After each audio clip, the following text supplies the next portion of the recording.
Hello everyone, hope you're keeping well and welcome to episode 14 of Off the Grid, the series where we take a look at tracks that F1 has raced at in the past and tracks that have never been on the F1 schedule, and then see what would it be like if Formula 1 was to visit in modern machine. If you missed the previous episode where we went to Red to mark the return of Formula 1 for 2025, make sure you check that one out once we're finished here. But for now, let's head to a country steeped in motorsport history with a bright future and the home of one of the sport's all-time greats.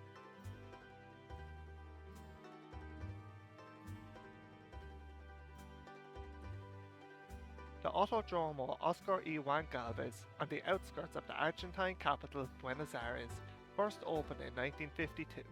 The main layout, circuit number 6 with the Senna S, opened in 1995 with a current FIA Grade 4 status.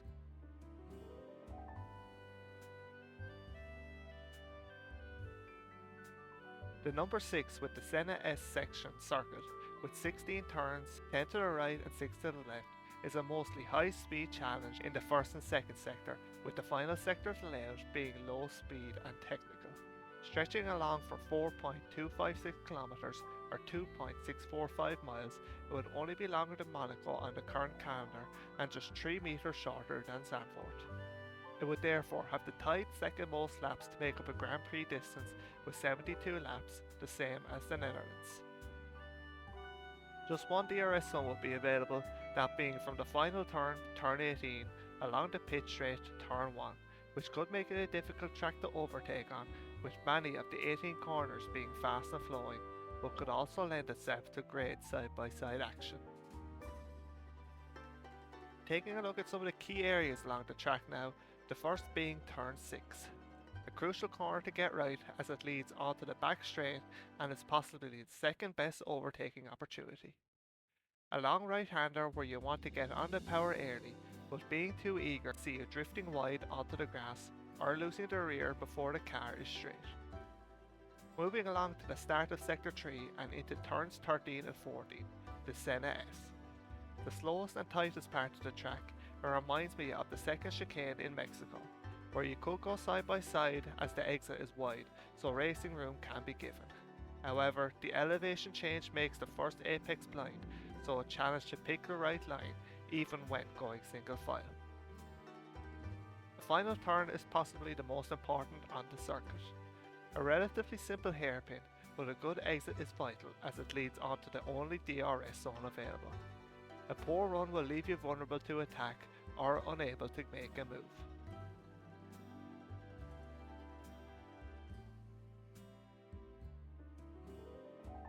Formula 1 first visited Argentina in 1953 and has hosted a Grand Prix 21 times between then and its last to date in 1998.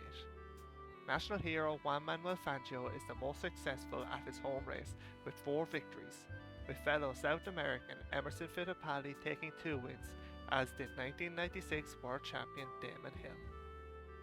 Outside of F1, the circuit these days hosts races for multiple Argentine sports car championships, and in the past has also hosted MotoGP. Mick Doohan taking 3 wins in 1994, 95 and 98. An Argentine Grand Prix was scheduled for 1999, but it never took place. Due to financial difficulties for the race organisers, the race was cancelled, which left a 5-week break between the season's first and second races. At the track's first appearance on the Formula 1 calendar, home hero Juan Manuel Fangio couldn't take a dream win. However, Alberto Ascari's victory was overshadowed by a crash which killed 9 and injured many more. The race was heavily advertised and it's believed around 400,000 spectators were crammed into the facility. It was so packed, spectators were standing just inches from the track where cars were apexing corners, leading to the tragedy. The 1956 race was technically won by 2 drivers, with Fangio and teammate Luigi Musso taking victory. Fangio's car was suffering from a fuel pump issue, so on lap 30 he took over Musso's car, rejoining the race in 5th, while Musso, now in Fangio's car, didn't even complete a lap before the issue became terminal. Fangio would go on to win after spinning, overtaking 1 car, with the 3 ahead suffering mechanical issues. As both Fangio and Musso drove the car, both are credited with the win. The Argentine Grand Prix has had a few breaks from hosting F1, one of these being from 1982 until 1994. The race was scheduled for March 1982, but due to the driver strike at that year's South African Grand Prix, the race's sponsors backed out and it was postponed for 5 weeks. The race was later removed from the schedule entirely due to Argentina's invasion of the Falkland Islands and subsequent brief war with the United Kingdom. With F1 being a predominantly European, specifically British sport, the license for the Argentine Grand Prix was revoked. But now we're in the present day and it's time to see what Buenos Aires would look like if it was on the 2025 calendar. So let's load it up on Assetto Corsa and take a look. So as we'll now take a look at this circuit in Buenos Aires, coming out of the final turn through this kink-down opening DRS as we head down the main pit straight and the one and only DRS zone on this track as we saw earlier. Braking for turn 1, a right-hander, very long and grass either side, so you want to get on the power early as a flat out through turn 2 into the trick and breaky zone of turn 3 into this double left-hander. Easy to run wide there and lose the back end as we now run into the second left-hander. Just a lift off the throttle there, then we go through the right and then into one of the most important corners on the track. Turn 6, long right-hander, getting on the power as early as you can as we head down the back straight.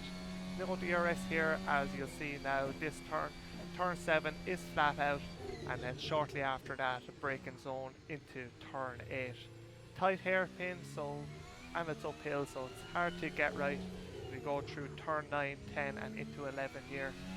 Then into turn 12, another left-hander which leads on to another bit of a straight and goes into one of the trickiest parts of the track. Braking just after the 100-metre board, I get the line completely wrong there, into the Senna S chicane. Left, then right as it opens up on the exit.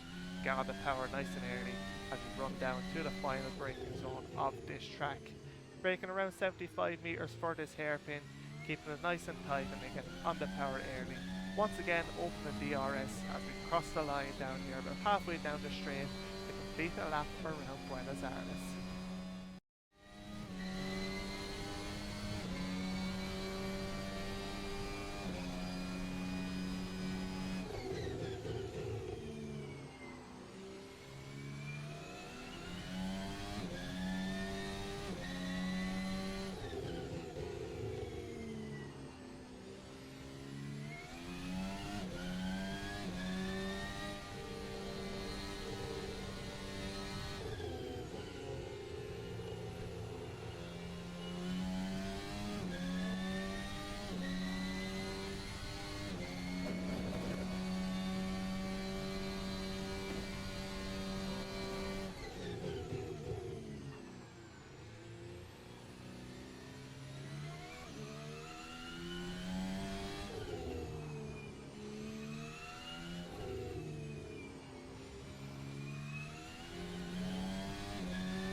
So now that we've seen what this track is like in modern Formula 1 machinery, I think I can say that it's a bit of a mixed bag when it comes to how I feel about it.